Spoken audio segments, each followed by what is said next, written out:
Hallo zu einer neuen Technik- bzw. Praxisfolge von Reptil TV. Wir haben uns überlegt, Technik hört sich immer so technisch an, deswegen vielleicht nennen wir es auch Praxis. Passt oft besser.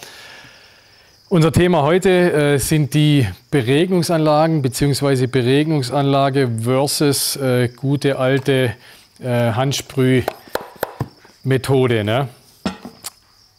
Vorneweg,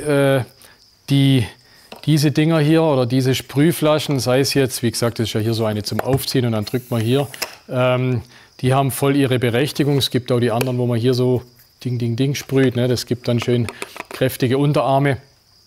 Nach wie vor eine tolle Sache, ne? Weil das Gute daran ist ja ganz einfach, wenn ich das jeden Tag oder jeden zweiten Tag mache, meine Schlangen da einsprühe, mache das Terrarium auf, sprühe drin rum, dann sehe ich das Tier, ich sehe mein Terrarium, ich merke das Klima im Terrarium, ich habe einfach den Kontakt. Ja? Also bei einem, gerade jetzt bei einem Schlangenterrarium zum Beispiel, wo ich bloß einmal die Woche fütter und vielleicht auch bloß jeden zweiten Tag oder dritten Tag gar das Wasser wechsle, habe ich zumindest einen Grund, einmal am Tag die Scheibe aufzumachen, drin zu sprühen, dadurch die Luftfeuchtigkeit zu erhöhen. Das wollen wir ja erreichen mit den ganzen Sprühflaschen. Wir wollen ja dieses tropische Klima, die hohe Luftfeuchtigkeit, die wir einfach in der Wohnung nicht haben.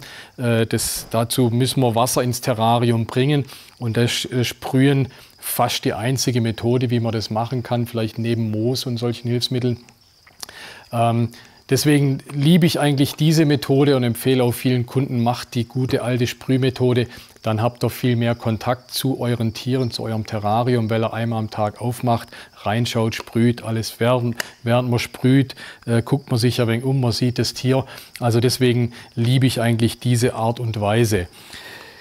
Jetzt, wenn man ein sehr großes Terrarium hat oder viele Terrarien hat oder das ganz professionell machen will, dann kommen solche Regenmaschinen oder Sprühmaschinen zum Einsatz.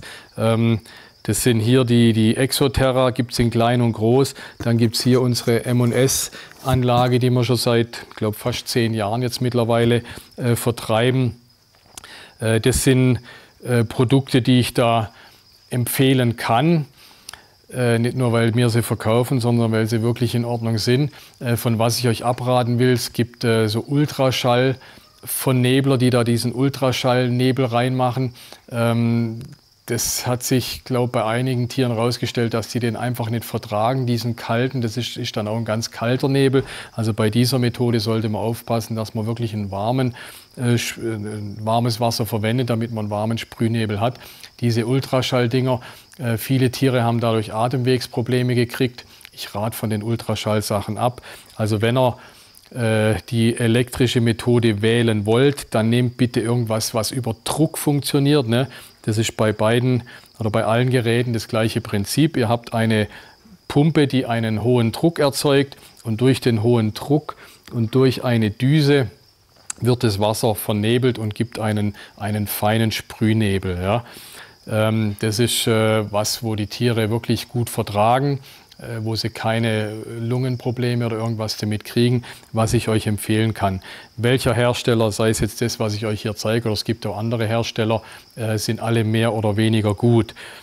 Ein wichtiger Punkt, den ich vorweg sagen will, unterschätzt es nicht, was aus so einer Düse rauskommt. Die wir anbieten, wir haben 2 verschiedene Düsen. Die eine sind 3 Liter pro Stunde, die anderen sogar 6 Liter pro Stunde. Also 6 Liter pro Stunde ist einiges. 6 Liter pro Stunde heißt 1 Liter in 10 Minuten. Wenn die Pumpe 10 Minuten läuft, habt ihr 1 Liter Wasser ins Terrarium gekippt, gesprüht, wie auch immer. Ne? Und je nachdem, also bei unserem Set zum Beispiel standardmäßig sind 2 Düsen dabei, dann wären wir schon bei 12 Liter in einer Stunde, was wahnsinnig viel ist. Im Gegenzug heißt es, wenn ihr so ein Set kauft, in der Regel reicht wirklich eine Düse und ein relativ kurzer Zeitintervall, vielleicht 2-3 Mal am Tag, wirklich nur 5 Minuten oder gar sogar nur 2 Minuten, reicht, um wirklich jede Menge Wasser in euer Terrarium reinzubringen.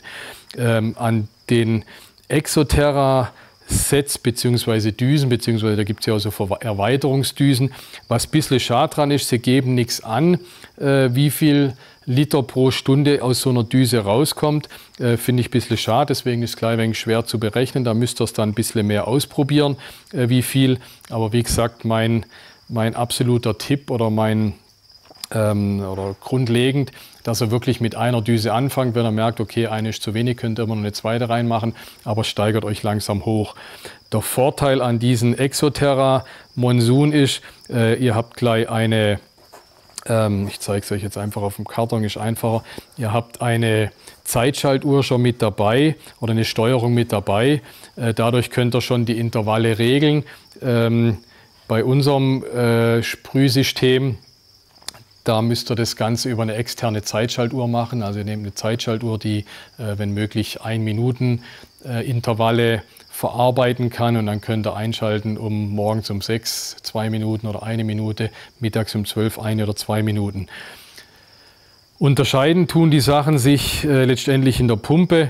Hier ist eine kleinere Pumpe drin in diesen Anlagen, die passt da oben in den Deckel rein. Hier ist so eine richtig große Hochdruckpumpe drin, also man kann mit diesen Schläuchen, die Schläuche kommen übrigens alle aus dem Pneumatikbereich, kann man schneiden an den Stellen, wo man will, kann man über irgendwelche T-Verteiler erweitern. Ihr könnt hier an dieser Pumpe bis zu 20 Düsen anschließen. Also wenn ihr 20 ähnlich große Terrarien habt, könnt ihr 20 Düsen anschließen, schaltet die Pumpe ein und die beregnet eure 20 Terrarien, diese eine Pumpe. Bei diesen Monsun, also es gibt die Solo, das ist ein bisschen die einfachere mit ein bisschen weniger Druck, und diese Multi, maximal 6 Düsen steht hier drauf bei der Multi. Bei der Solo sind 2 Düsen angezeigt.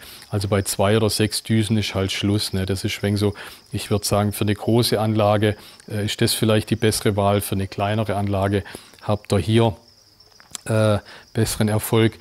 Dann will ich euch auch noch kurz zeigen, wie die funktionieren.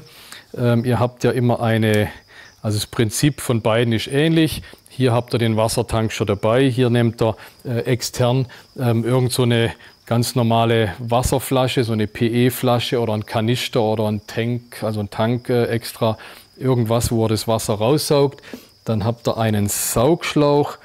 Das vorne auf der Pumpe ist gekennzeichnet, welcher Schlauch saugt. Den mache ich jetzt hier in die Wasserflasche rein.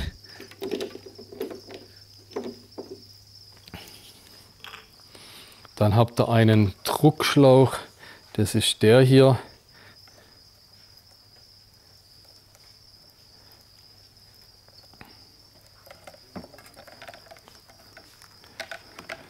Da werden die Düse oder die Düsen dran befestigt, einfach aufgesteckt, dann halten die. Das war es eigentlich schon zum Aufbau. Dann das Ganze in die Steckdose. Hoppala. Das Ganze einstecken. Dann fängt die da unten schon an zu saugen. Das sind selbstansaugende Pumpen. Das war es schon gewesen. Dann kommt ein feiner Nebel raus. Deutscher Sommer mit 30 Grad. Optimal. Könnt ihr eure Tiere euch selber erfrischen. Und so verwendet man diese Regenanlagen. Ne? Mein Technikteam will hier schon in Deckung gehen, weil sie Angst haben um ihre Kameras, aber kein Problem. Im Terrarium, so wie jetzt auch hier, natürlich, je nachdem, wo ihr es aufhängt, noch in die passende Richtung, dass das Ding auch dahin sprüht, wo es sprühen soll.